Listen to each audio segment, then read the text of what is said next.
नमस्कार बच्चों। हाय, हेलो, आदाब, सत श्री अकाल। कैसे हैं? स्वस्थ और मस्त है ना? आप देख रहे हैं आपका अपना యూట్యూబ్ ఛానల్ హిందీ सीखें ఎల్ది అలావుద్దీన్. పిల్లలు ఈ వీడియోను లైక్, సబ్స్క్రైబ్ మరియు షేర్ తప్పకుండా చేయండి. हिंदी डिजिटल कक्षा कार्यक्रम में आप सबका स्वागत है। मेरा नाम सैयद अलाउद्दीन है। मैं हिंदी अध्यापक हूं। जिला परिषद उन्नत पाठशाला गजसिंहवरम में कार्यरत हूं। मेरी उपलब्धि है 2018 के लिए बिना अप्लाई किए मुझे जिले का उत्तम अध्यापक का पुरस्कार भी दिया गया है। आपको कौन सा मौसम बहुत पसंद है? जी हां बच्चों, आपने सही सोचा है। मुझे भी वर्षा का मौसम बहुत पसंद है, क्योंकि वर्षा का मौसम गर्मी के बाद आता है। गर्मी सारी दुनिया को, सारे जीव जंतुओं को, हर प्राणी को परेशान करके रख देती है। गर्मी में हाल बेहाल हो जाते हैं। सारे जल स्रोत, नदी, नाले, तालाब और जो हम बनाए हैं आधुनिक बांध, वे भी कुछ कुछ सूखने लगते हैं। पेयजल के अभाव में पशु पक्षी बहुत परेशान होते हैं। इस परेशानी से निपटारा पाने के लिए सारी दुनिया के लोग, यानी पेड़ पौधे, पशु पक्षी और हम सब मनुष्य वर्षा के मौसम का बेसब्री से इंतजार करते हैं। जब वर्षा होती है तो हमारे आनंद की कोई सीमा नहीं रहती। हमारा मन वर्षा में खेलने कूदने को करता है। यही हाल सभी दुनिया का होता है। हाँ बच्चों, मैं आपसे कुछ प्रश्न पूछूंगा। प्रश्न है, हमें वर्षा कौन देते हैं? जी हाँ बच्चों, आपने सही सोचा है। क्या है बच्चों? हमें वर्षा बादल देते हैं। कौन देते हैं वर्षा? हमें बादल देते हैं। और एक प्रश्न है बच्चों, वर्षा देने के लिए बादल क्या करते हैं? जी हां बच्चों, आपने सही सोचा है। वर्षा देने के लिए बादल बरसते हैं। आज हम 10वीं कक्षा से कविता पाठ, जो पहला कविता पाठ है बरसते बादल, उसको पढ़ेंगे। क्या है बरसते बादल का मतलब? बादल का मतलब होता है मेघालु। बरसते का मतलब होता है कुरिसे। अर्थात बरसते बादल का मतलब है कुरिसे मेघालु। कवि सुमित्रानंदन पंत द्वारा लिखित बरसते बादल पाठ आज हम पढ़ेंगे। एक छोटा सा पद्य है। इस पद्य को मैं आपके सामने पढ़ूंगा, ध्यान से सुनिए। क्या गाती हो किसे बुलाती, बतला दो कोयल रानी, प्यासी धरती देख मांगती, हो क्या मेघों से पानी। कितनी सुंदर कविता है बच्चों। इसका तेलुगु में భావ్ హై. ఏమి పాడుతున్నావు, ఎవరిని పిలుస్తున్నావు, చెప్పు కోకిల రాణి. దాహంతో ఉన్న భూమిని చూసి మేఘాల నుండి నీటిని అడుగుతున్నావా. देखिए इस कविता में कवि ने हमको कोयल के माध्यम से परोपकार की भावना सिखा रहा है. कोयल अपने लिए नहीं बल्कि पूरी दुनिया के लिए, प्यासी धरती के लिए पानी मांगना चाहती है. उन्मुखीकरण प्रश्न. मीठे गीत कौन गाती है. हाँ बच्चों, आपने सही सोचा है. मीठे गीत कोयल रानी गाती है. प्रश्न. कोयल किसके लिए पानी मांगती है. हाँ बच्चों, आपने सही सोचा है. कोयल प्यासे धरती वासियों के लिए पानी मांगती है. प्रश्न. बादल प्रकृति की शोभा कैसे बढ़ाते हैं. हाँ बच्चों, आपने सही सोचा है. आसमान में काले बादल पानी बरसाकर प्रकृति के कण-कण का रूप बदल देते हैं. चारों ओर हरियाली छा जाती है. जल स्रोत, नदी, तालाब, बांध आदि लबालब भर जाते हैं. ठंडी हवा आने लगती है. इस प्रकार बादल प्रकृति की शोभा बढ़ाते हैं. बच्चों, हर पाठ का या हर कार्य का एक उद्देश्य अवश्य होता है. इस पाठ का उद्देश्य है प्रकृति के प्रति काव्य रचनाओं के प्रोत्साहन के साथ साथ सौंदर्य बोध पाना और मनोरंजन करना. తెలుగులో ప్రతి పాఠానికి లేదా ప్రతి కార్యానికి ఏదో ఒక ఉద్దేశం తప్పక ఉంటుంది.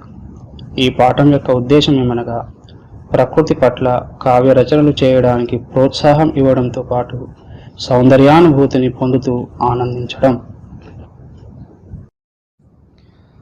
बरसते बादल पाठ कविता पाठ है. कविता भावनाओं को उदात्त बनाने के साथ साथ सौंदर्य बोध को भी सजाती संवारती है. प्रस्तुत कविता नाद के साथ गेय योग्य है. इसमें अनुप्रास अलंकार का सुंदर चित्रण किया गया है. తెలుగులో బరస్తే బాదల్ పాఠము ఒక కవితా పాఠము. కవిత మన భావనాలను శ్రేష్టం చేస్తూ సౌందర్యానుభూతిని అలంకరిస్తుంది. ప్రస్తుత కవిత నాదముతో పాట రూపంలో పాడడానికి అనుకూలంగా వ్రాయబడింది.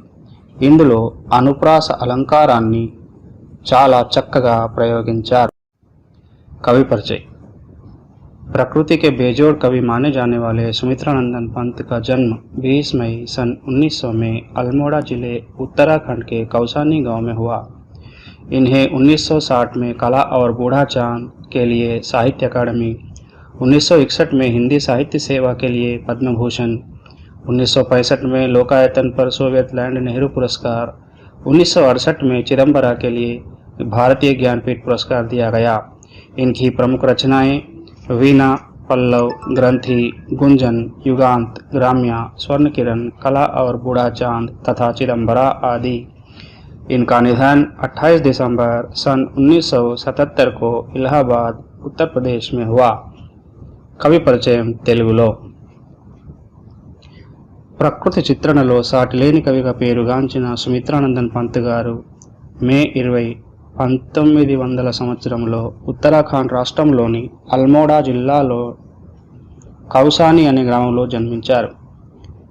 వీరికి 1960లో కళా और बूढ़ा चांद కొరకు సాహిత్య అకాడమీ, 1961లో హిందీ సాహిత్యానికి చేసిన సేవల కొరకు పద్మభూషణ్, 1965లో లోకాయతన్పై సోవియట్ ల్యాండ్ పురస్కార్, 1968వ సంవత్సరంలో చిదంబర కావ్యానికి భారతీయ జ్ఞానపీఠ్ పురస్కారం లభించింది. వీరి ప్రముఖ రచనలు వీణ, పల్లవ్, గ్రంథి, గుంజన్, యుగాంత్, గ్రామ్య, స్వర్ణ కిరణ్, కళా और बूढ़ा चांद మరియు చిదంబర. వీరు 28 డిసెంబర్ 1977 సంవత్సరంలో ఉత్తరప్రదేశ్ రాష్ట్రంలోని इलाहाबादలో మరణించారు. इस कविता पाठ में 4 पद्य है. एक एक पद्य को हम गाएंगे. पहला पद्य. झम झम झम झम मेघ बरसते हैं सावन के,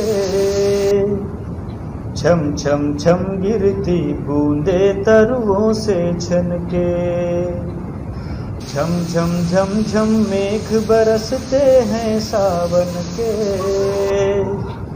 छम छम छम गिरती बूंदे तरुओं से छनके, चम चम बिजली चमक रही रे उर में घन के, थम थम दिन के तम में सपने जगते मन के। शब्दार्थ। झमझम तेज वर्षा होने की आवाज, వేగంగా వర్షం కురిసేటప్పుడు వచ్చే శబ్దం. మేఘ్ బాదల్, జలద్, మేఘాలు. బరస్నా వర్షా హోనా, వర్షం కురియుట. సావన్ श्रावण, श्रावण मासम. छम छम वर्षा के बूंदों के टपकने की आवाज, చిన్న చిన్న వర్షపు బిందువులు పడే శబ్దం. బూంద్ जल का एक बिंदु, नीటి बिंदुవు. तरु पेड़, वृक्ष, చెట్టు. छन के वड़बोसी. बिजली, विद्युत, चपला, ताड़ित, विद्युत. उर हृदय, चित्त, हृदयम. घन मेघ, बादल, मेघालु. थम थम रुक रुक कर या कड़क धूप, ఆగి ఆగి లేదా మండుటెండ. तम अंधेरा, चीकटी. सपना, स्वप्न, ख्वाब, कला. इस कवितांश का भाव इस प्रकार है। सावन के महीने में बादल झमझम बरस रहे हैं। वर्षा की बूंदें पेड़ों से छनकर छमछम आवाज करती धरती पर गिरती हैं। बादलों के हृदय में चमचम करते हुए बिजली चमक रही है। कड़ी धूप वाले दिन में बादलों के अंधेरे से सबके मन में रुक रुक कर सपने जगने लगते हैं, अर्थात दिन में ही लोग सपने देखने लगते हैं। భావం తెలుగులో. శ్రావణ మాసంలో మేఘాలు జోరు జోరుగా శబ్దం చేస్తూ కురుస్తున్నాయి. చెట్లపై నుండి నీటి బిందువులు టపటపా శబ్దం చేస్తూ పడుతున్నాయి. మేఘాల హృదయంలో మెరుపులు మిలమిల మెరుస్తున్నాయి. పట్టపగలే మండుటెండలో నల్లని మేఘాల చీకటి కారణంగా అందరి మనసుల్లో కలలు మేలుకుంటాయి. అనగా అందరూ నిద్రపోకుండానే కలలు కంటారు. बच्चों, प्रश्नों के उत्तर दीजिए। पहला प्रश्न, बिजली कहाँ चमक रही है? हाँ बच्चों, आपने सही सोचा है। बिजली बादलों के हृदय में चमक रही है। दूसरा प्रश्न, दिन के तम में लोग क्या देखने लगते हैं? जी हाँ बच्चों, आपने सही सोचा है। उत्तर है, दिन के तम में लोग सपने देखने लगते हैं। बच्चों, दूसरे पद्य का गायन सुनिए। दादुर टर टर करते झिल्ली बजती झन झन, म्याऊ म्याऊ रे मोर पिवु पिवु चातक के गण। दादुर टर टर करते झिल्ली बजती झन झन, म्याऊ म्याऊ रे मोर पिवु पिवु चातक के गण। उड़ते सोन बालक आर्द्र सुख से कर क्रंदन, घुमड़ घुमड़ गिर मेघ गगन में भरते गर्जन। घुमड़ घुमड़ गिर मेघ गगन में भरते गर्जन। शब्दार्थ। दादर मेंढक, कप्पा. टरटर करना, मेंढक की आवाज बेकबेकलाडुटा. झिल्ली, झींगुर, कीचुराళ్ళు. बजना, आवाज करना, శబ్దం చేయుట. झमझम, झनकार, నిరంతరం వచ్చు శబ్దము. మోర్, మయూర్, నెమలి. चातक, पपीहा, सारंग नामक पक्षी. चातक पक्षी. वान कोयला. सोन बलाक. सोन और बलाक नामक दो जल पक्षी. सोन మరియు బలాక్ అను రెండు జలపక్షులు. आर्द सुख, प्रिय अनुभूति से लथपथ, प्रिय अनुभूति तो तड़सिना, क्रंदन करना, आवाज करना, शब्दम चेवटा, घुमड़ घुमड़, चारों ओर से घिरकर एकत्रित होना, నలువైపుల నుండి కమ్ముకొనుట, घुमड़ना, छा जाना, व्याप्ति చెందుట, गगन, आकाश, आसमान, नभ, आकाशम, गर्जन, घोर ध्वनि से भीषण शब्द, गर्जना। इस कवितांश का भाव इस प्रकार है। वर्षा होने पर मेंढक टरटर की आवाज करते हैं, झिंगुर झंझन की आवाज करते हैं, मोर खुशी से म्याऊ म्याऊ कहकर कूकते हैं। चातक पक्षी का समूह अपनी प्यास बुझाने खुशी से पीव पीव की आवाज करते हैं। सोन और बलाक दो जल पक्षी चारों तरफ हो रही वर्षा के कारण प्रिय अनुभूति से लथपथ खुशी से क्रंदन करते हैं, अर्थात आवाजें करते हैं। आकाश में बादल चारों ओर छा जाते हैं और बड़ी जोर से गर्जन करने लगते हैं। భావార్థం తెలుగులో వర్షం కురుస్తున్నప్పుడు కప్పలు బెకబెకమంటాయి, కీచు కీచుమంటూ కీచురాళ్ళు నిరంతరం శబ్దం చేస్తూ ఉంటాయి. నెమళ్ళు మ్యావ్ మ్యావ్ అంటూ అరుస్తుంటాయి. చాతక పక్షుల గుంపు దాహం తీర్చుకోవడానికి వర్షపు బిందువుల కోసం ఎదురు చూస్తూ ఆనందంగా ప్యూ ప్యూమంటూ అరుస్తుంటాయి.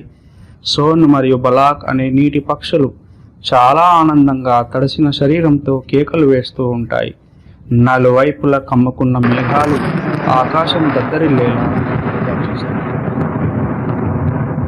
प्रश्न, चातक पक्षी की क्या विशेषता है? हाँ बच्चों, आप सही सोच रहे हैं। चातक पक्षी किसी जलाशय का पानी नहीं पीता, वह केवल स्वाति बिंदुओं को ही पीकर अपनी प्यास बुझाता है। जहाँ काले बादल होते हैं वहीं रहता है। प्रश्न नंबर 2, आर्त सुख से क्रंदन कौन करते हैं? हाँ बच्चों, आप सही सोच रहे हैं। सोन तथा बलक नामक दो बगले आर्द सुख से क्रंदन करते हैं। बच्चों, आपके लिए एक छोटा सा गृह कार्य है। अपने गांव के मौसम का वर्णन करते हुए एक छोटी सी कविता लिखिए। कविता का शेष दूसरा भाग अगली कक्षा में सीखेंगे। धन्यवाद। खुदा हाफिज़। नन्ना मुन्ना राही हूँ, देश का सिपाही हूँ, बोलो मेरे संग जय हिंद जय हिंद जय हिंद जय हिंद जय हिंद। नन्ना मुन्ना राही हूँ, देश का सिपाही